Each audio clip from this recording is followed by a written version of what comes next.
मैं आचार्य शिवा शर्मा, नैमिषारण्य, हनुमानगढ़ी।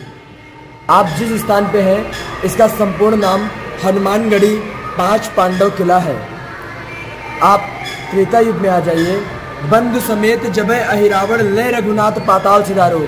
जब राम जी को और लक्ष्मण जी को अहिरावण विभीषण का रूप बनाकर पातालपुरी में चुरा ले गया था बलि देने के लिए, तो हनुमान जी महाराज पातालपुरी में जाते हैं। जाय सहाय भयो तबहि अहिरावण शयन समेत सहारो। अहिरावण का वध करते हैं, फिर इसी भूमि से उद्भव होते हैं। क्षण मात्र विश्राम करते हैं, फिर लंका की ओर चले जाते हैं। लंका इधर से दक्षिण दिशा में है, तो बाबा का स्वरूप दक्षिणमुखी है। अच्छा, हनुमानगढ़ी 5 पांडव किला क्यों कहा जाता है? मैं आपको पांडवों का इतिहास बताता हूँ। आप द्वापर के अंत में आ जाइए। पांडवों ने कौरवों का वध किया। पांडवों ने कौरवों का वध किया तो उनको हत्या लग गई, दोष लग गया। गुरु द्रोणाचार्य को मारा, पितामह को मारा।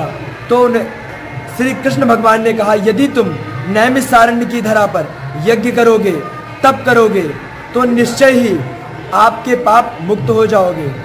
एक पाए दुई भुजा उठाए, रवि चित वही सन्मुख मन लाए। 12 वर्षों तक निरंतर एक पैर 2 भुजा उठाकर तपस्या करते रहे, परंतु कोई सोमावती अमावस्या नहीं पड़ी जिसमें वो स्नान मार्जन कर अपने पापों से मुक्त हो सके। इसीलिए उन्होंने सोमावती अमावस्या को ही श्राप दे दिया। जाओ, कलिकाल में तुम बारंबार पढ़ोगी, जिसमें नाना प्रकार की जातियां स्नान मार्जन कर अपने पापों से मुक्त हो जाएंगी।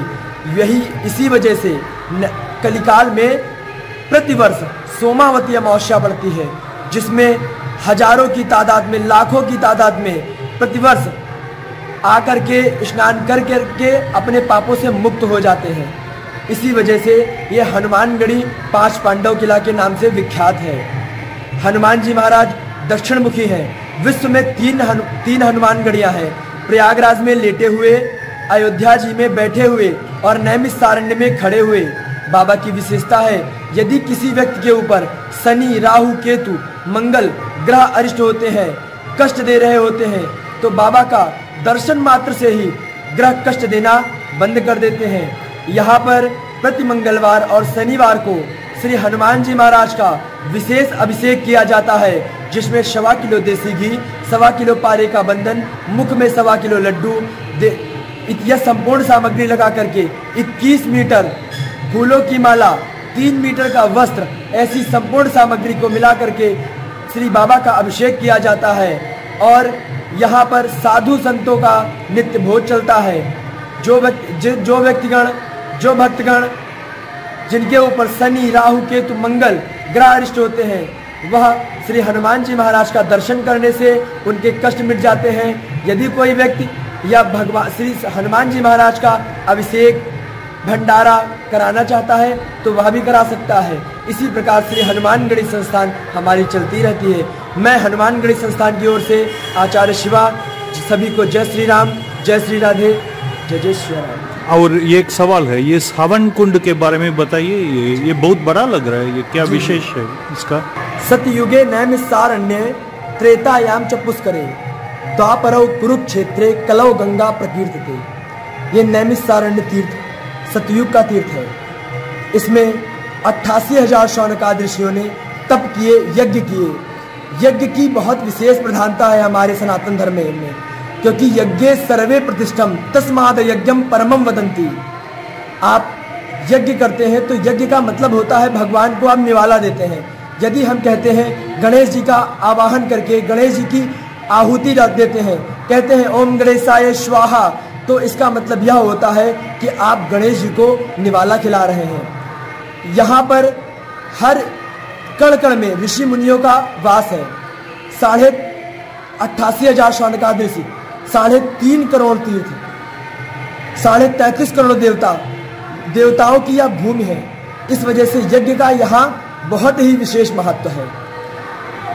यहाँ पर 4 वेद, 6 शास्त्र, 18 पुराणों की रचना हुई। यही वो स्थली है जहाँ पर राजा मनु रानी शत्रुपा जिनसे हुई नृशस्य अनुपा, जिन्होंने 23,000 वर्षों तक यहाँ पर तप किए, यज्ञ किए।